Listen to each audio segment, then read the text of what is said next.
So to tackle strategic issues like data, you need able people. I've seen the most successes where data management is managed as a people-first initiative.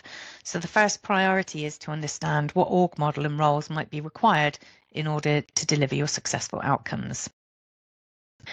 It's actually one of the hardest parts of data governance to nail, these accountability roles. And there are some general principles for what this might look like, such as having a single overarching data owner end to end throughout its life cycle, and having a strategic focus and operational focus. But there are different models that we've implemented to good effect. So in the top left here is the more traditional model of data owners and stewards. So I think this is the actual sort of governance roles there in the center.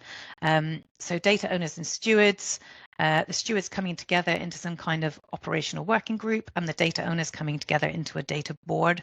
There's also a data governance team, which is the glue that holds it all together, facilitating business partnering and maintaining key data management artifacts such as the corporate glossary. This model has the data closely linked to change boards and projects and programs, keeping the data owners aware of any and all changes impacting their data asset. In this example, the organization has 18 data stewards across 9 key areas of data. And then we have another example. So this one is a slightly different beast. In this example, the organization is larger and more complex. It still has an overarching data owner, but instead of stewards, you've got data custodians who are the people that really understand the most about how that data looks within systems and tend to do a lot of, data quality checking and really trying to keep the data in order. And then you've got SMEs who know the most about how the data is used within processes. So you've got quite a lot of people involved in these. You end up with about 25, 30 people representing an interested stakeholder group for that data across all of the systems and all of the processes. We then bring them all together into a forum which is used as a communications vehicle and also to openly debate decisions, options and questions relating to the data in a really transparent and auditable way. There are so many different systems and stakeholders that this can be a good way to try and get everybody on the same page. And in this case, again, the anchor and the facilitator is an enterprise data team, which, actually make it all happen in practice. In both of these cases, it's also worth describing the level above. One reports into the CIO and the other reports into a CDO. Ideally, data management should be a true partnership between the business and IT. So it is quite difficult sometimes to determine exactly where to place it. Typically, it is whoever is the key sponsor and budget holder, as they have the drive and the budget to make things happen. But if you start to rely on one individual's interest, this can go south if that person decides to retire or leave the business. So bringing in a new director role to manage data is also an option if there's the budget for it, because if you establish, dedicated leadership roles to drive this forward, it can make sure that it doesn't fall off the agenda in the long term.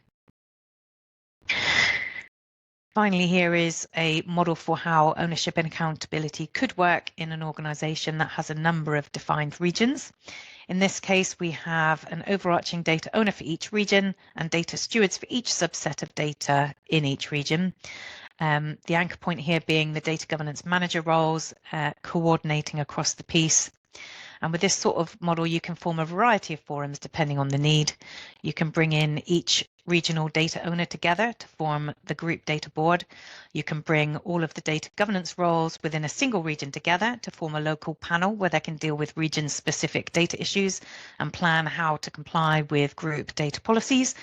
And you can also take a slice across the regions for a given subject area to debate and agree group-wide data definitions for that area of data. Ultimately, though, accountability for data is only one piece of the puzzle. For example, you'll only get so far with data quality if you put data ownership in place on its own. Ideally, you'll also have process ownership and governance and IT systems ownership and governance. So if you've got a data quality issue to fix, you can correct errant processes and get better validation rules built into the systems and so on.